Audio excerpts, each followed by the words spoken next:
जय मसीह की। एवीएस में आप सबों का स्वागत है। आज हम उत्पत्ति के 15वें अध्याय का अध्ययन करेंगे। तो आइए बाइबल निकाल लेते हैं। इब्राहिम के साथ यहोवा के वाचा बांधने का वर्णन। इब्राहिम के साथ यहोवा के वाचा बांधने का वर्णन। हमने पहले भी देखा कि परमेश्वर ने यहोवा के साथ वाचा बांधी कि मैं तुझे आशीष दूंगा, बड़ी जाति बनाऊंगा, तेरा नाम बड़ा करूंगा। ये सब आशीषों को देते हुए परमेश्वर लगातार हम चैप्टर्स में देख रहे हैं कि परमेश्वर अब्राहम को आशीष देते हुए या उसकी वाचा बांधते हुए वो आ रहा है। यहाँ पे देखिए परमेश्वर उसके साथ क्या कहता है। 15 का 1 पढ़ेंगे। इन बातों के पश्चात यहोवा का यह वचन दर्शन में अब्राहम के पास पहुंचा कि हे अब्राहम, मत डर, तेरी ढाल और तेरा अत्यंत बड़ा फल मैं हूँ। यहाँ पे परमेश्वर यहोवा अब्राहम से कहता है कि अब्राहम मत डर। मैं ऐसा सोचती हूँ कि अब्राहम बहुत ही डरी हुई, निराशा में, हताशा की अवस्था में, परेशान अवस्था में रहा होगा, क्योंकि जब तक कोई डर के ना रहे हम नहीं कहते हैं मत डर। परमेश्वर ने उसे कहा मत डर, अर्थात ऐसी अवस्था में अब्राहम था जबकि उसकी समझ में नहीं आ रहा था कि उसके साथ क्या होने वाला है। और जो सबसे प्रमुख कारण वो ये है मेरे प्रियों की उसकी कोई वंश नहीं थे, उसका कोई पुत्र नहीं था, कोई संतान नहीं थी। और परमेश्वर ने जितनी आशीषों को बोला वो उसके वंश के बारे में बता रहा था। तो यहोवा से ऐसा कहता है अब्राहम कि हे परमेश्वर, तू मुझे क्या देगा? मेरे पास तो एक बेटा भी नहीं है, और जो लूत था वो भी चला गया। अब मेरे घर में जो मेरे दास का बेटा एलियाजर है वही मेरा वारिस होगा। तब परमेश्वर अब्राहम को बाहर ले जाकर ऊपर आसमान की ओर दिखाते हुए कहता है कि देख, जितने तारागण हैं उतने ही लोग तेरे वंश में होंगे, या तेरी जाति अनगिनत लोगों से होगी। और उसके बाद समुद्र के किनकों को दिखा के भी वो बोलता है कि इसको गिन पाना मुश्किल है, इतने लोग तेरी जाति में पाए जाएंगे। तो इस बात पे, जबकि वो निराशा हताशा की अवस्था में है और उसका कोई बच्चा भी नहीं है, अब्राहम इस बात को विश्वास करता है और परमेश्वर इस बात को धर्म करके गिनता है। उसके बाद अब्राहम, एक और वचन को हम पढ़ेंगे, आइए।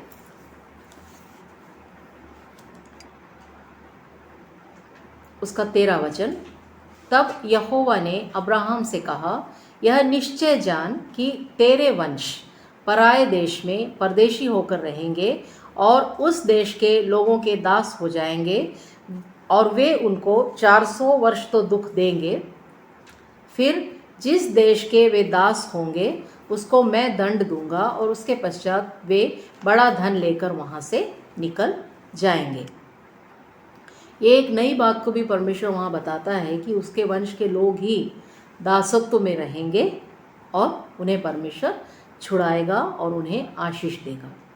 और उसके साथ यदि हम 18-19 वचन को भी पढ़ें तो पूरे एक एरिया का नाम परमेश्वर देता है कि इतने सारे लोगों, इतने सारे जगह को, ये तमाम चीज़ों को मैं तेरे हाथ में दूंगा। आइए उस वचन को भी हम पढ़ लेते हैं।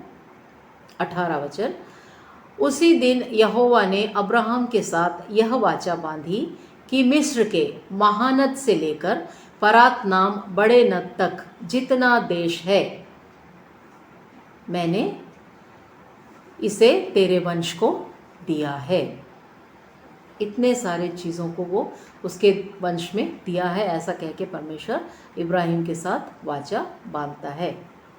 तो मेरे प्रियो, इस अध्याय को पढ़ने के बाद हम समझ सकते हैं कि जो विश्वासियों का पिता है अब्राहम, वो भी इतने वाग्दत्त और जितने वायदों को मिलने के बावजूद भी वो दुखी और परेशान होने की अवस्था में आ जाता है। मेरे प्रियो, हमारे जीवन में भी हमें ध्यान रखने की आवश्यकता है कि हमारे ऊपर यदि परमेश्वर के बहुत सारे वायदे हैं तो हमें निराश होने की आवश्यकता नहीं है। यदि परमेश्वर ने हमसे कोई वायदा किया है तो वो हर रीति में आमीन होगा, या परमेश्वर उसे हर रीति में पूरा करेगा।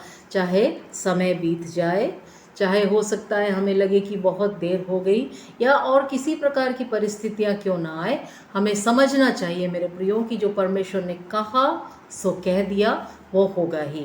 वास्तव में अब्राहम के जीवन में वो दुखी निराश हुआ, इसलिए परमेश्वर ने फिर से उसे आशीष दिया और फिर से उसे वायदों को देते हुए ढांढस बंधाया। तो हमारे जीवन में भी जितने सारे हम सुन के रखे हैं, हमारे जीवन में कई प्रोफेसिस आपके जीवन में भी होंगे, मेरे जीवन में भी हैं। हमें उन प्रोफेसिस को ध्यान में रखते हुए बड़े विश्वास के साथ आगे बढ़ने की आवश्यकता है कि परमेश्वर ज़रूर इन चीज़ों को पूरा करेगा। मैं आशा करती हूँ कि आप लोगों को ये चैप्टर भी समझ में आ गया। आप लोग इसे पढ़िए और यदि कोई बात शेयर करना चाहें तो कमेंट बॉक्स का इस्तेमाल कीजिए। परमेश्वर आप सबों को आशीष देवे। जय मसीह की।